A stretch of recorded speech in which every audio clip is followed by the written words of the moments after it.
Just to make you aware, it did say on the information you received that these sessions are being recorded. You can see that notification along the top there to confirm that.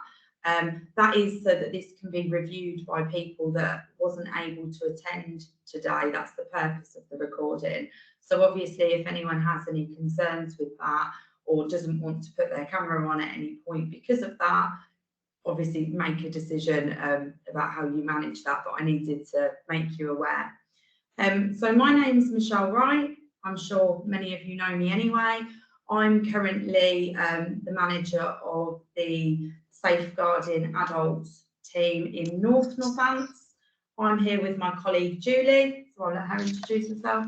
Hi everyone, my name is Julie Tyler. I'm a principal social worker in the Safeguarding Adults in West Midlands. Oh, we can hear ourselves echoing. Can we just make sure everyone's muted? There's one person there. Can we just mute that? Sorry, you don't need to hear us twice. I need to make sure of that. Okay, so as Julie just said, so I'm from the north of the council and Julie's from the west. Obviously, prior to our unitary split, we was one local authority, Northamptonshire. So it's obviously really important that you are all aware that that split has now happened and the north would be dealing with any safeguarding concerns that took place in the north of the county, Wellingborough, Kettering, East Northants, Corby, and the west would be managing any safeguarding concerns and issues that took place in the west of the county, Northampton, South Northants, Daventry, that sort of area. But obviously we've come together today because we want to make it easier for everybody really if we can try and keep that consistency in terms of what we do and what we expect. Oh. Okay. So I'm going to kick off. This session is really designed for care providers to be aware of sort of our expectations in regards to raising safeguarding concerns and completing Section 42 inquiries if you're asked to do that. However, the principles of what we're going to run through today are relevant across the board in terms of safeguarding. So let's go.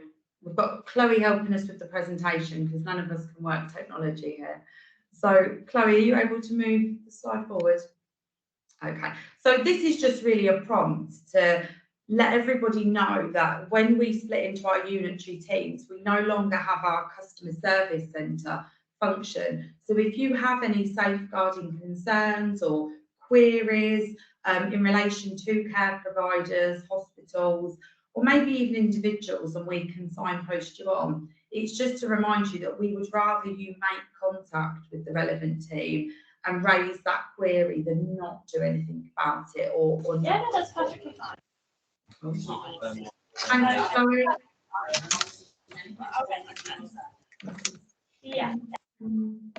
Okay. So obviously, in regards to reporting a safeguarding concern, in reviewing the Care Act, we're asking people to consider sort of, no, it's gone. We're asking people to consider, has that person got care and support needs? Is that person experiencing or at risk of abuse or neglect? And as a result of these needs, is that person able to protect themselves against the abuse or neglect? So that's sort of our criteria really for progressing safeguarding concerns. So it's just to give you that as a starter when you're thinking about, is this a safeguarding or is this something else? Because sometimes it might be a GP referral, it might be a requirement for a social care assessment, it might be a complaint. So this is the three-step test that we'll be working to. Thanks, Chloe.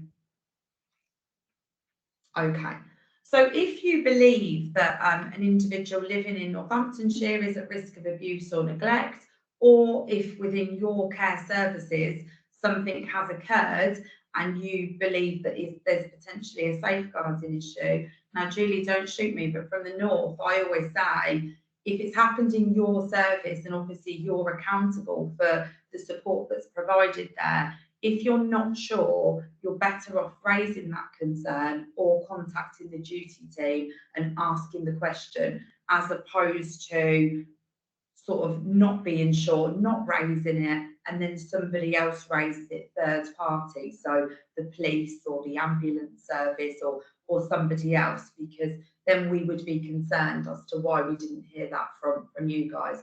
So to raise that concern, you would do that online. If you're having any issues with the online form, obviously you can ring through, but the route for referral is online.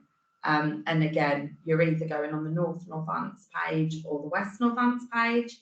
The referral that you complete is something we call an SA1 form. So if you ever hear that terminology from us, that's what we're referring to, that initial concern that we've received. And on the safeguarding website, you will find our decision-making framework. So there's some guidance on there to support you to consider whether something meets the threshold or not. However, again, just to emphasise, transparency is encouraged. We appreciate some of the information on there could be open to interpretation. So where it talks about a low-level one-time meds error potentially not being reportable, if that meds error happened to a couple of different individuals, even though it's the first time for that individual, collectively there's a group, so we would expect it to be reported.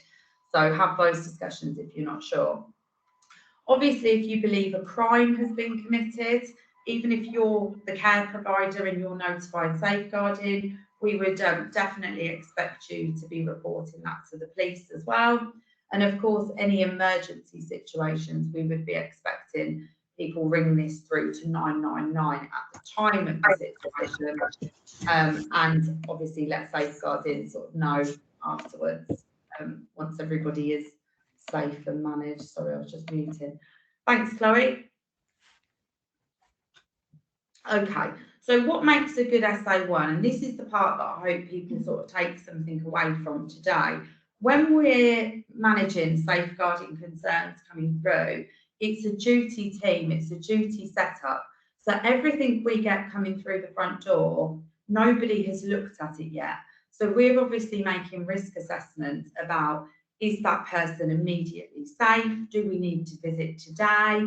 Do we need to notify other parties? We're having to consider all of those decisions as we screen that notification. So obviously what we want is as much information as possible to support us to make the best decision possible. And really it prevents us coming back and forth to you to ask those things that perhaps could have been on the referral. So where possible, we always ask you to notify the individual involved that you're going to be raising a safeguarding. If the person doesn't have capacity, we would encourage that the discussion around the risk or concern has been had with the next of kin or relative, whoever's your point of contact really, and let us know that on the referral. Obviously, there may be concerns that are really high risk and we appreciate the person might not be able to make capacity, there may not be anybody else involved, and you would still need to tell us for the public interest. However, we're just giving that prompt because we regularly receive safeguarding referrals and the person themselves isn't aware that that referral has been made. Oh, we've got some hands. Let me see if I can see who. It's a long list.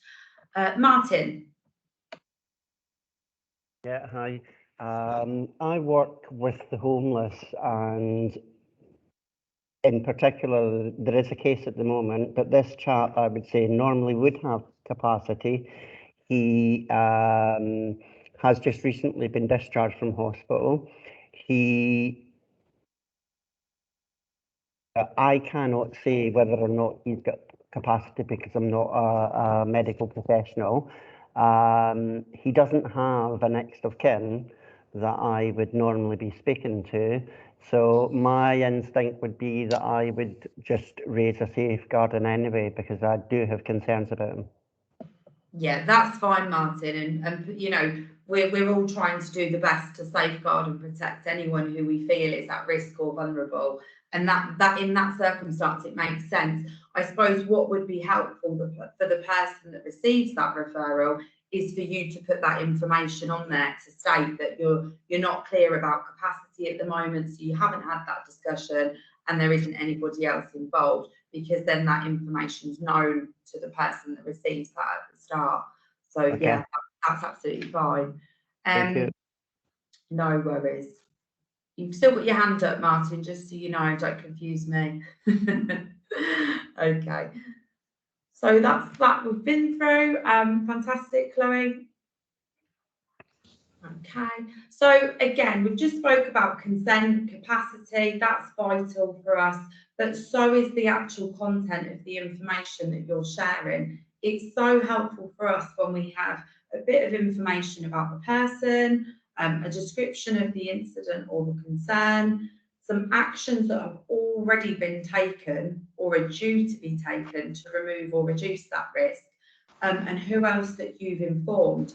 So sometimes we might receive a safeguarding that says, I don't know, Mary was pushed over by another staff member, she banged her head, the end.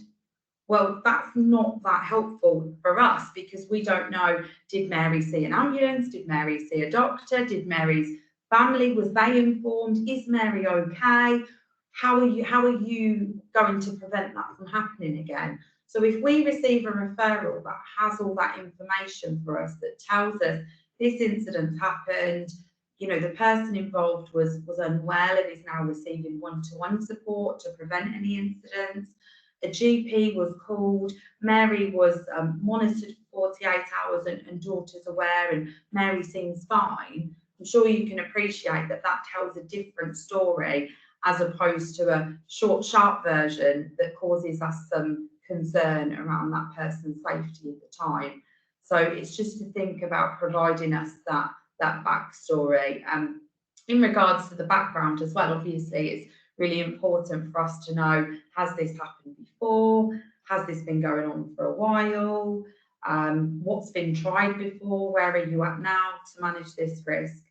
So just ask you to think about that when you're raising the concerns. Thanks, Chloe.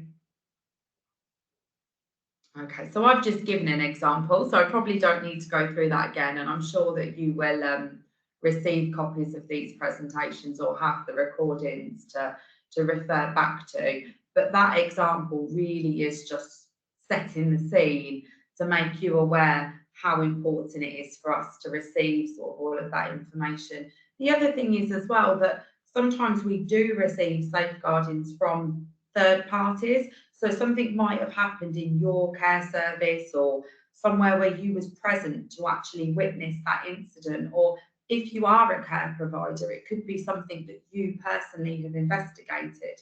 So hearing firsthand from you the detail, the actions is really vital, because if we then receive a safeguarding about the same matter from a third party, so from the hospital maybe, or from the police, they're only providing us a snapshot of what they've seen. And sometimes in that snapshot, some judgments can be made that, you know, are not necessarily a true version of events. So I think that's another reason for you to not only to help us out, but obviously also to make sure that you've shared an accurate description of the concern or the incident. Thanks, Chloe. I'm sure I'm continued, so we'll, you know, we'll. Oh, okay. Can we? Yes, I'm sure you'll get them, Claire. Okay.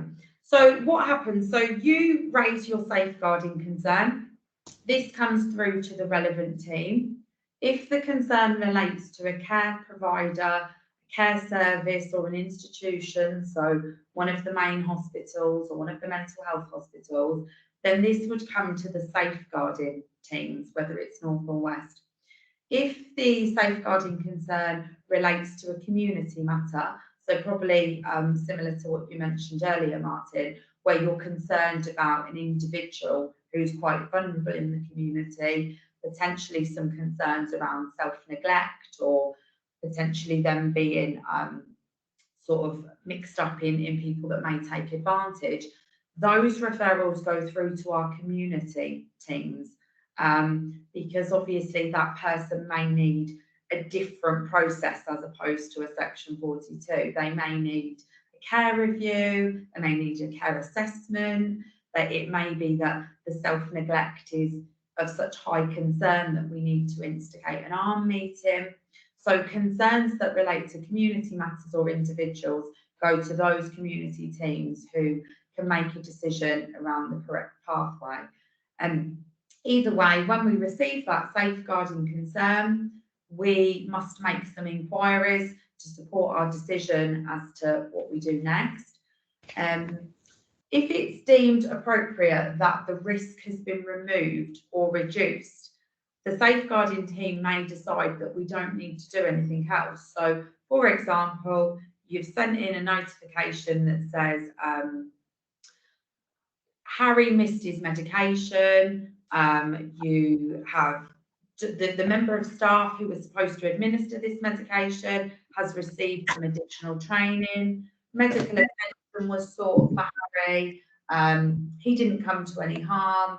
His next of kin was made aware, or he had capacity to understand himself, and it's the first time it's happened. If you provide that information in your referral, and we sort of clarify that with you during our inquiries, we may decide to close that down. And what would happen is you would receive a letter from us, the safeguarding team, to say that we're going to be closing this down, and we would probably refer to the reason why. So the fact that you followed medical guidance, the fact the worker has undergone training, but basically you've taken actions to reduce or remove the risk of it reoccurring again. And we would relay that back to you in your letters. The other thing with that, of course, is it's passing that back to you. So if that concern was to happen again, and the assurance that you had originally provided wasn't followed, then obviously we would potentially then need to look at the concern ourselves under a Section 42. So it's really sort of agreeing what had been said between both parties. Sometimes when we're trying to establish what's happened, we're not able to get the information straight away, or it's clear that there's multiple. When we have a missed medication, this always comes back as non-safeguarding. And it will vary, Sarah, because what duty inquiries will try and identify is what medication did somebody miss. You know, there's obviously quite a difference in somebody missing, say, I don't know, insulin, to somebody missing a paracetamol, and that person not suffering as a result of that. Also, what we're looking for is how many times has this medication incident occurred. So if it's low level, once in a blue moon stuff, then yeah, we probably are going to come back and say that we're going to close it down. But as I say, you know, if somebody missed insulin or they missed a medication for a number of days because maybe it was implemented on the electronic system in error, so it was put in, I don't know, as a PRN, when actually it was a medication that was required twice daily. Somebody didn't pick up that error and the person missed their medication for a number of days, then it's likely that we are going to open a Section 42, because obviously we need some assurance about what's been put in place to prevent that happening again. I suppose at the end of the day, Sarah, as I was saying before, if you tell us, that's you telling us, rather than an ambulance or a doctor or a relative telling us third hand. Okay, so in some cases, as I was saying, perhaps we don't have enough information about what's happened, or there's multiple people involved, particularly with hospital discharges. Sometimes there's an indifference of views around presentation or risks, or it's not clear who was responsible for what element. We might then decide to open something as a Section 42 so that we can gather all of that information with enough time to do that. There's other cases where we feel that something does require that additional investigation, but we may decide that you as the care providers are the right people to undertake that investigation. So, for example, you may have reported to us a situation where, unfortunately, there's been an incident or an issue with a member of staff. You've already taken action, so that member of staff is maybe suspended or is working with a colleague at all times until the investigation. So you've already put some protective measures in place and you're undertaking your own HR investigation. So it would be appropriate for us to ask you to share the information from your investigation as part of our section 42. Obviously, if there was multiple staff concerns and lots of things going on, we may be looking at it ourselves to see if there's something around training and safe recruitment and induction and those type of things. But more often than not, if it's one individual and you're managing it, we'd ask you to fill out the SA2. So that's the template that we use. We'd send you out an SA2 if we was asking you to complete an external section 42. The other good thing about that template for anyone that's received it is it asks you questions about the individual's views. So obviously, if you're the care provider and the individual is in your service, oh, I've got the hand or something. It's really helpful if those that know the individual can have some of those discussions. Tara, put your hand up.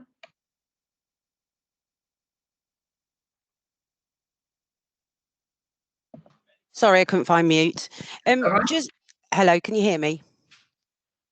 Yeah, just to touch on this for us, I head up rough sleeping and single homelessness for West Northants Council. I think one of the biggest challenges we have is when we're dealing with rough sleepers, we're dealing with people that lead very chaotic lifestyles, often will not have an address, often will not have a mobile number. We work in a very peripatetic way, so we actually go to the source of that. But even when we're trying to put a reporting, there's not, all we can say is it comes under, we have to come under general public because we don't work in a care home.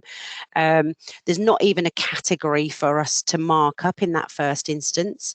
I think it would be really beneficial if there was something added to that can say that we work either for the local authority or something. There's nothing that really covers that. But then our biggest challenge is obviously that it's really hard for anybody to get in contact with that person unless we're with them. They're likely not to engage. And I don't think that even when we're filling out the form, there's information, it doesn't really suit our needs, if I'm honest. We're quite often, we'll pick up the phone and have a verbal conversation. But I know there's other agencies and stuff that are involved in this call today that would have that same issue. It's really quite hard to even, we go down as general public because there isn't something that we can link. We can tick to say that we're a professional, that they're a charity or they're, whatever. It's just not clear enough. So I think there's some work to be done around the cohort we're dealing with. But I know we're looking at that in lots of different areas anyway. But I just thought it was worth mentioning. It's incredibly difficult to fill out the form with very little information. We're almost looking for somebody to come out and see that person with us, really. Yeah, no, I hear you. I've noted that down because that is relevant in terms of the referrer for the form. Obviously, today's session, as I said, is more designed for care providers. So I appreciate the individuals you are working with. It is more referrals to the community teams, and there are a specific group of really vulnerable people. I've recently been doing some work in relation to multiple exclusion homelessness cases. And actually, the conversations we're having are around the challenges of getting the right people together, trying to get the person to engage, discussions about is the ARM process the correct process for some of those cases. For anybody that doesn't know the ARM process, there's lots of information on the Safeguarding Adults Board. The ARM process is sort of multiple professionals coming together where we have individuals who have capacity that are self-neglecting and there are serious risks, potential even debt. So there are definitely some discussions, Tara, that I know we've started to have in the north with lots of housing colleagues. And I think it is about how social care and housing and health and relevant people can all come together to work more effectively for those people. I agree. I think North and West are working together on this. MEH is the new word that everybody's using. So I think we're working on the same stuff.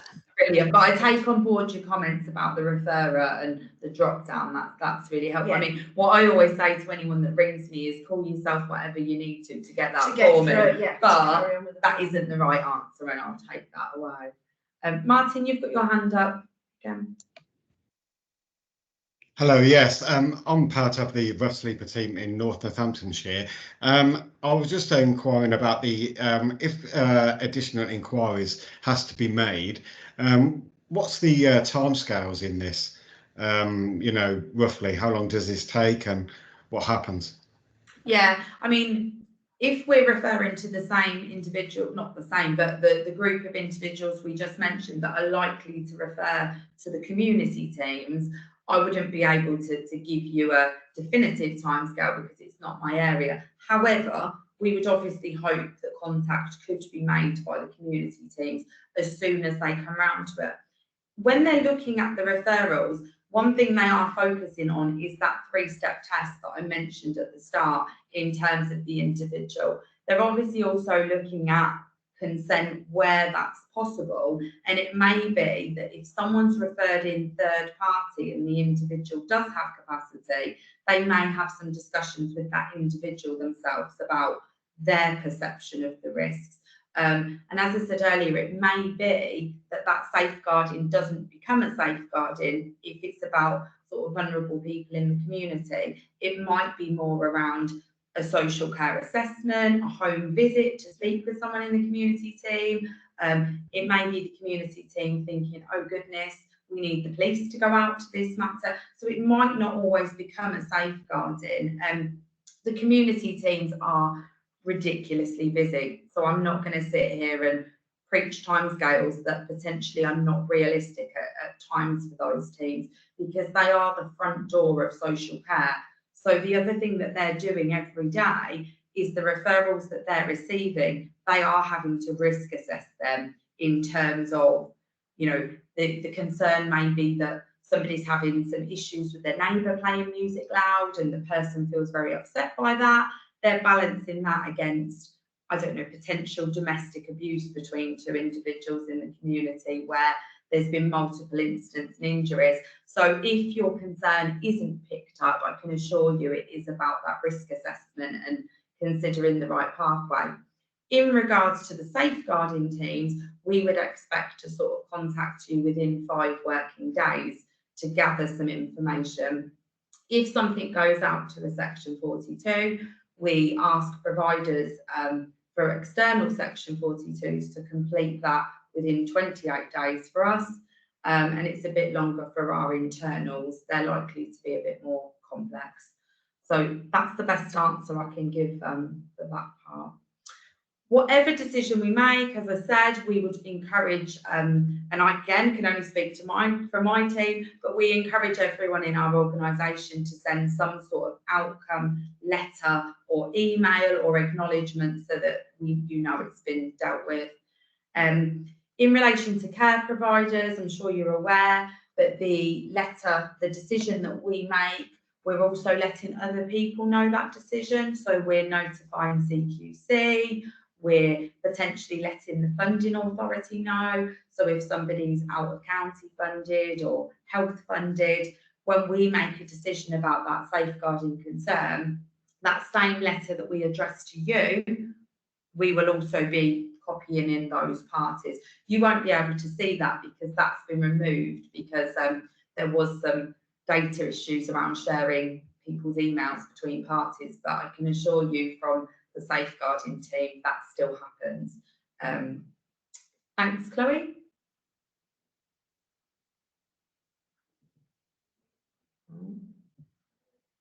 We're not moving, are we?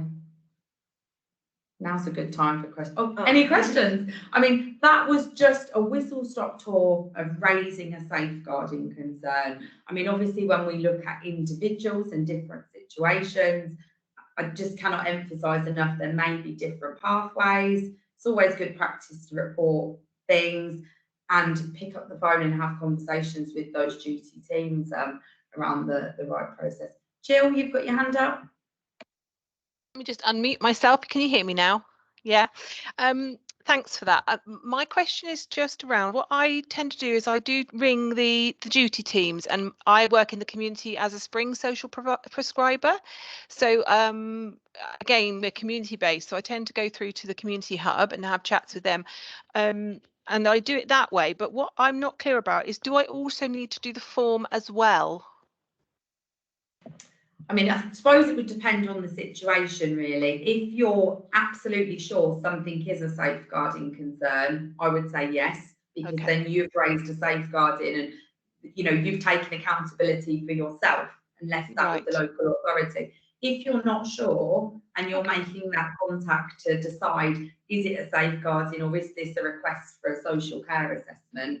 Potentially not, because you'll get your answer during your contact.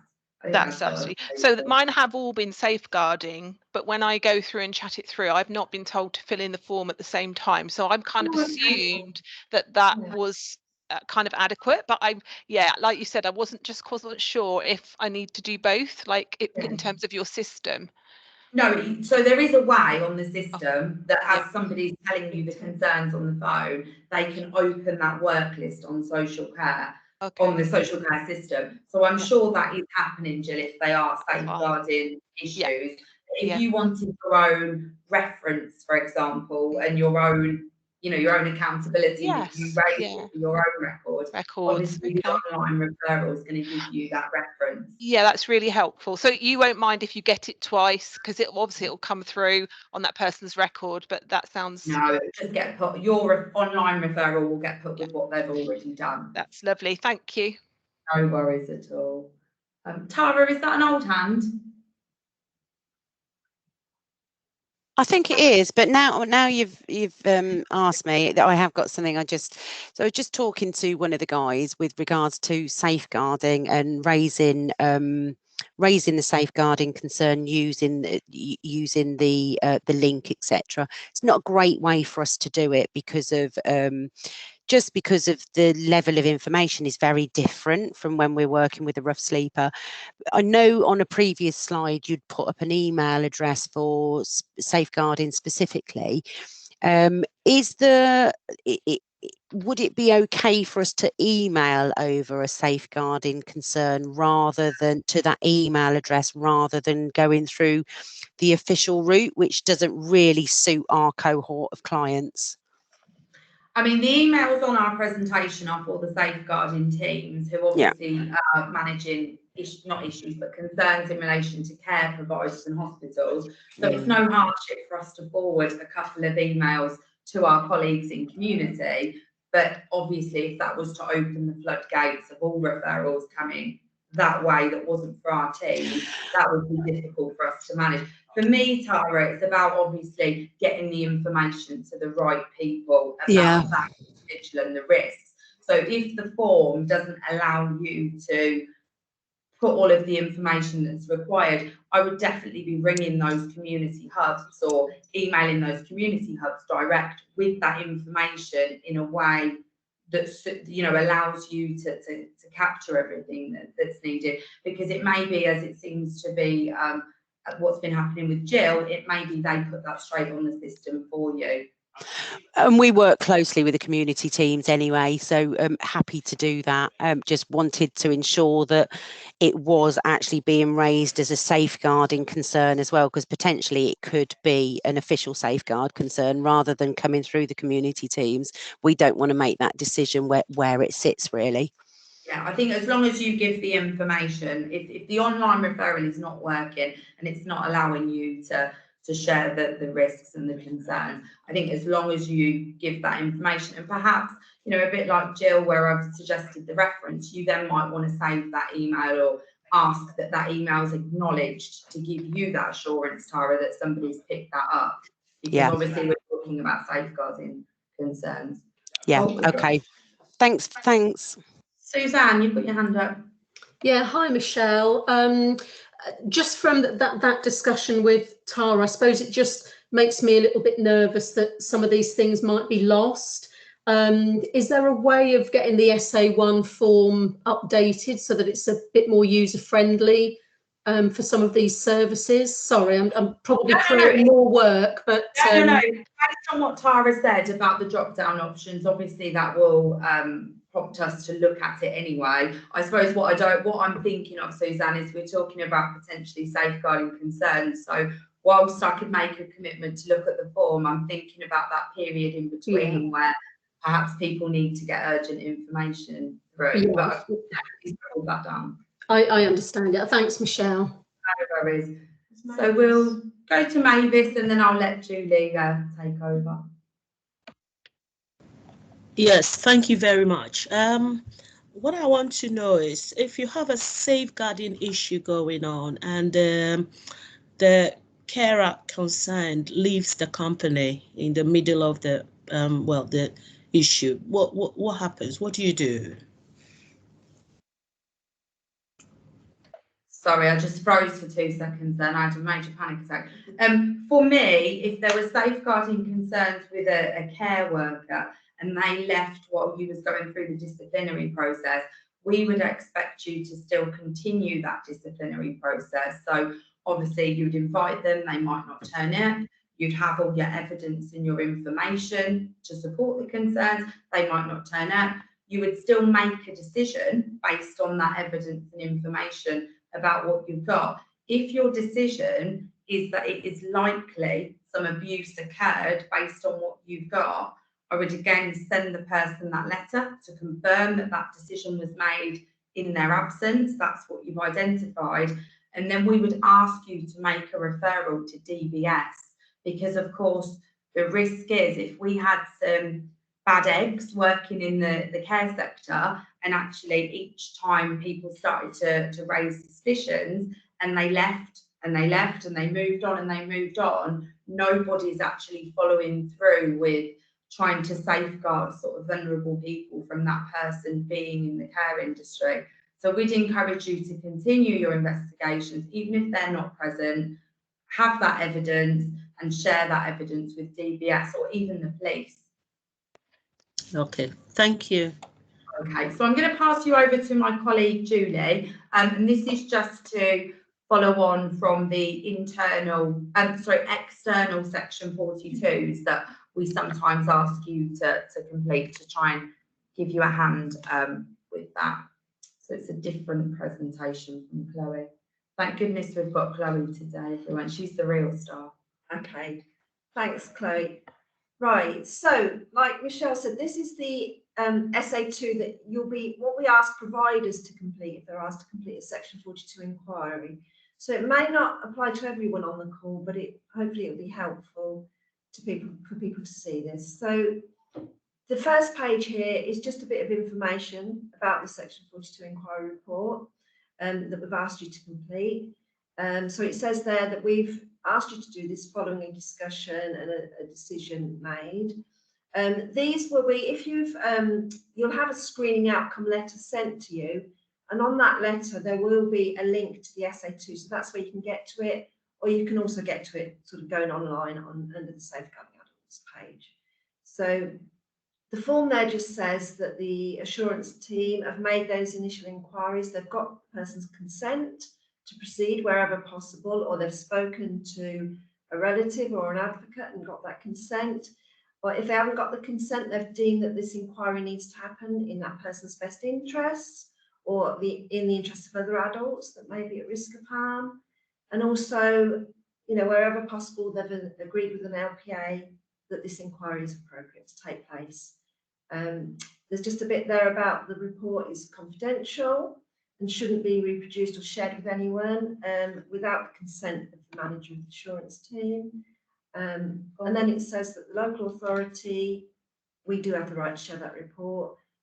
It may be used as evidence, and this has happened before, that our reports are used as part of a criminal investigation. CQC we'll use them, and it may be used as evidence when we have to refer to DBS. At the bottom there, it says a little bit that Michelle has already mentioned, that maybe when we get the reports back, if we feel that the inquiry has not addressed everything, and it needs further inquiries, then it may come to the safeguarding team to look at that themselves. Okay, thanks, Chloe. If you go to the next page. So this is the first page that needs to be filled in. So the first part is about storing information. So wherever possible, again, it's important to discuss with the person who's at risk or their representative that this is being completed and that this information that you're recording will be shared with the local authority, and then that we will store that information. So it's just to make them aware wherever possible. So the first box there is consent to store. You click yes for that. The date when you were asked to complete it and the date you completed it. The name of the provider, the name of the person carrying out the Section 42 inquiry. So usually, if it's a provider, it'll be the manager who's asked to complete that. Sometimes it's a service manager or someone else who's asked to complete it, but just to put the name there and your job title and the date you completed. Okay, and then it goes on about the person. So the name of the person, and then the next box there is social care ID number if known. So that's quite helpful for us to have that number because it helps us track that person on our system. So when you get a screening outcome letter, there should be that ID number there that always begins with PER to help us identify that person. There's a box there for DATIX number, so that's for health colleagues if they've got a number there. Again, address, date of the concern, and then the next box, type of concern. This is just sort of a brief summary of what the concern is. So in this example, it's about a grade 3 pressure sore. It's been raised by someone in NGH, so this is quite a sort of common one that we get, and they're alleging neglect by the care home. Location, again, the care home. And then the next box is an important one. Please tell us how you sought the views of the person or the representative. Often we get reports come back and the person's views have not been sought. No one's spoken to them. They've made inquiries, but they haven't actually spoken to the person. So it's really important to put in that box if you've spoken to that person. And if you haven't been able to speak to that person, then why? So in this case, this lady's at the home. She's got dementia. She doesn't have capacity. So the manager has spoken to her daughter. She's the next of kin. She has regular contact with her mother. And she also holds power of attorney in this case. So she's the ideal person to speak to. And the home manager has discussed it with her. Okay, then the next box, the person doesn't have capacity to make decisions. Then you just need to put in there yes or no and sort of what you've done. So in this case, again, daughter holds power of paternity, health and welfare, and therefore been able to speak to her on mother's behalf. There is a mental capacity assessment in the care plan and they're forwarding that on to us. So that really helps as well. If I'm just looking at the questions there, Claire has said, what if there's no next of kin, no advocate? Then you're saying, well, we need to act in that person's best interest. So if the best interest decision is to make a safeguarding referral and investigate, then that's what we're doing. Okay, so you kind of see that in the next box. If the person didn't have capacity, we're making a best interest decision. Is there any way to make it a little bit bigger, Chloe, or is this as good as? Oh, okay. You was doing well, Okay. Julie, but I wasn't. Thank you, Chloe. Okay. So yeah, a best interest decision was not required in this case, but obviously in some cases it would be if there was no one else to speak for the person. As part of this inquiry, did you seek the views? Yes, I spoke to the daughter. And then there's a box there about the person's views. So this is just what the daughter's saying. So in this case, the daughter's saying, yes, I was already aware of the grade 3 pressure sore on my mother's right heel. It developed when she was living in the community. GP noted it, district nurses have been involved. And when she came to the home, we also made the home aware. So, and there's pressure relieving equipment in place. Okay, then the next part, did an advocate? Well, yeah, in this case, it was the daughter, it was the advocate, the mother, and she was able to speak on her behalf. Okay, if you can move down a bit more, Chloe. Okay, again, there's a bit more. Some of this does repeat itself, but it's just important just to put in as much as you can in those boxes, really, just to help us. Okay, so source of harm is the home. people who are engaged in the inquiry daughter. Can you move a bit further, Chloe, please? Name, and this is people who could not engage. So if there's someone there you're not able to speak to, in this case, she wasn't able to speak to the referrer. He was a nurse in A&E. Obviously, sometimes this happens. Someone will put something in. They're then sort of not on shift, not available. We might not be able to speak to that person, but if we're able to speak to someone and get that information, so that she couldn't speak to the referrer, but she was able to make contact with his colleague, who then provided the information. Shall I answer one of these questions? Yeah. What about where a person lives? Personal circumstances, you can't speak to the client without the. So this is kind of, yes, but more so with the community teams, where they'd be going out to speak to someone and it's difficult. We have often sort of arranged to speak to someone somewhere else, so maybe at a GP surgery. If it's someone who attends a day centre, we maybe go and speak to them there, where the sort of source of risk is not around. It just depends what the situation is really and where we can do that.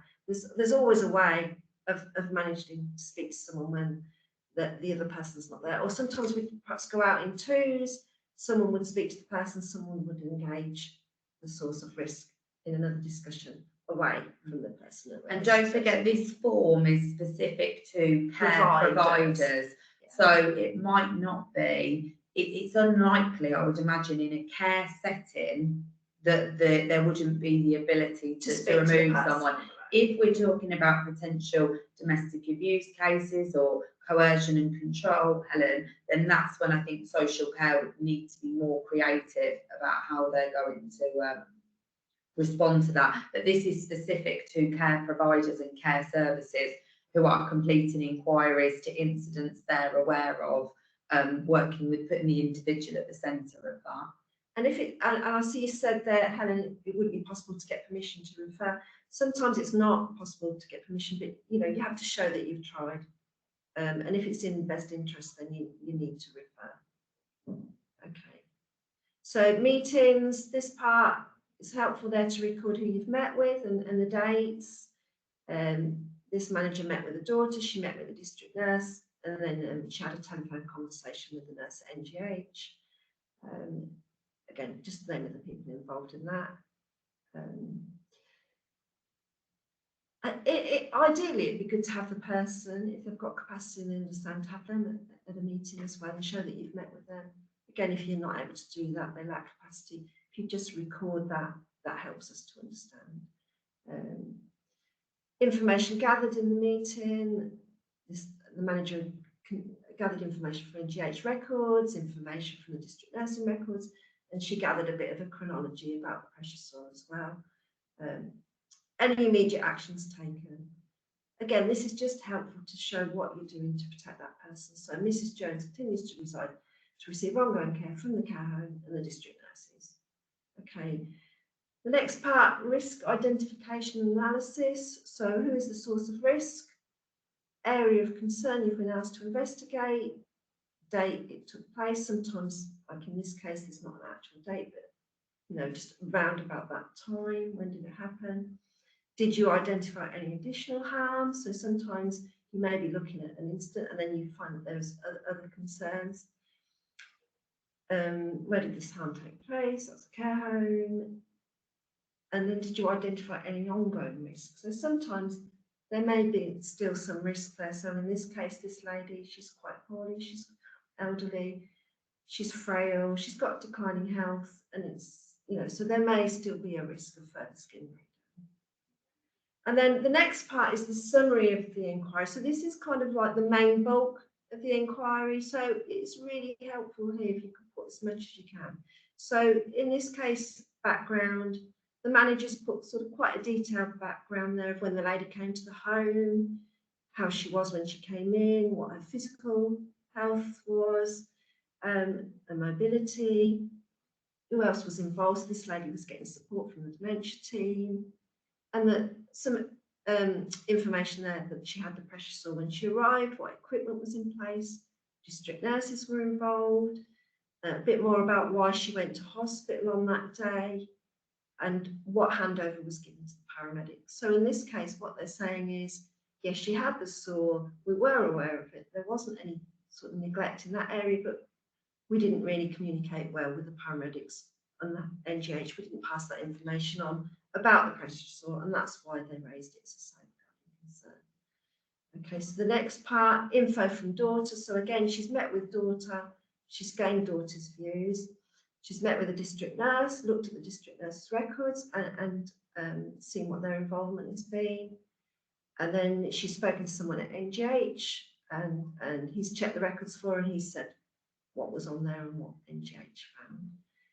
Care plan documents reviewed. Again, it's really helpful for us if you record there what documents you've looked at. So she's looked at manual handling assessment, she's looked at the skin assessment, body maps, and she's seen what was recorded there.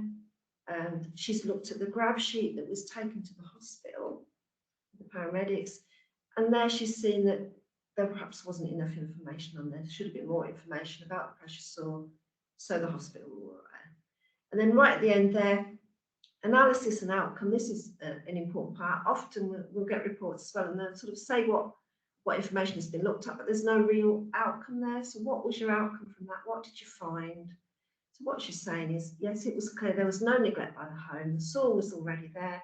We had been treating it. We had the district nurses involved. We had the equipment in place. Where we did fail was that we didn't give all of the information to the hospital and to the paramedics. And that's sort of what she's recorded there. So the risks have been reduced, and the actions going on from this is that they've implemented a new grab sheet, which includes a body map, includes information on pressure sores and skin condition, etc. And this is what they'll be putting in place in future. Okay.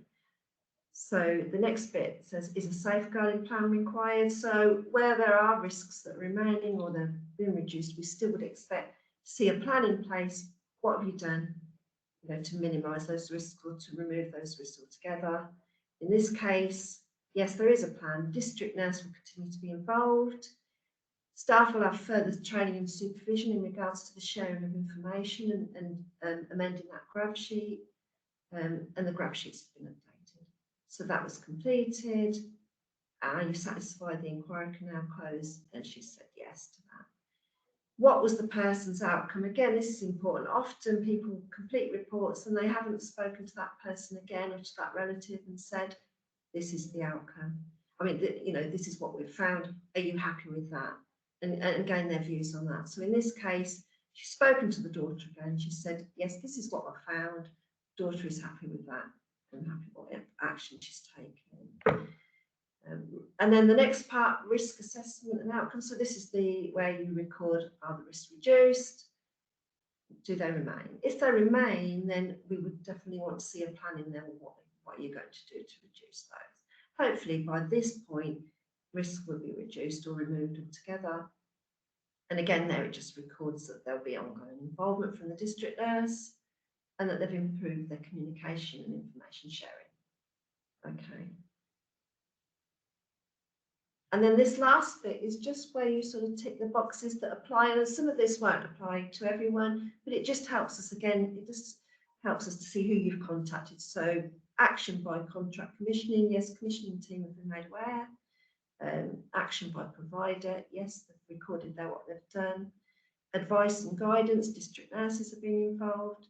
Community care assessment. Well, in this lady's case, she needed a review of her care, and that's what's they've contacted the community team and that's been arranged. Increased monitoring, yes, the staff are monitoring. I'll just go down. And again, yeah, it's just sort of outcomes for the organisation, what they've done. They've done training, there's an assessment due, they've contacted other people. So that's just the last bit. Someone's just questioned there, Sammy, do you go back and make follow-up? Yes, we do. If someone, well, not always. If we're satisfied with what the provider has done, they've taken all action and we can see that, then no, we can close the inquiry at that point. If we think, well, there is a plan in place, but we would like to review that, then we can go back in a month, 6 weeks, whatever, we can go back and check that. We can even go and visit if we feel we need to, and make sure that protection plan is in place. Sarah, yeah, we are going to get you copies. We're going to get copies of all these things out. Did you Should we just go down a bit more, Chloe? Is that okay? Just, I think there's a little bit there at the bottom. Carry on with that plan. Okay, so yeah, so this is just the plan. So previously we used to have like a separate plan, but it helps now this is included on the SA2, so it's all on one form. This is really quite straightforward. You just give your name, your role, the organisation, who's involved, and then, you know, there's just 4 parts. What is the concern?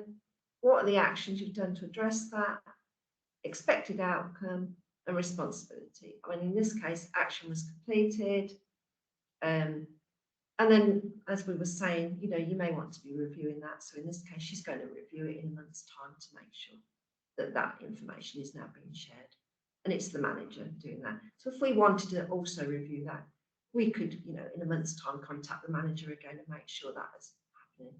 If we're happy and, you know, we trust her to do that, we might not necessarily need to do that. Okay. Is there any more questions for Julie on these external section 42s?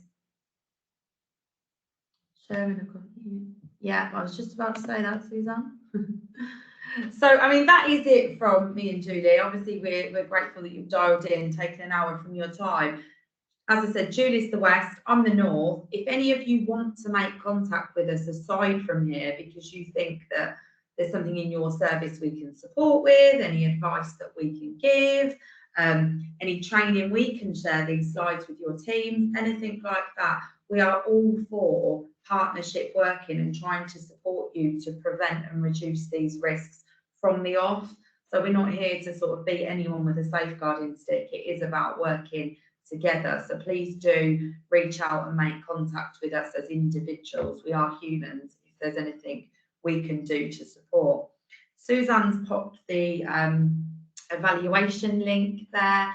So what we're doing is providing certificates to everyone that's attended these sessions.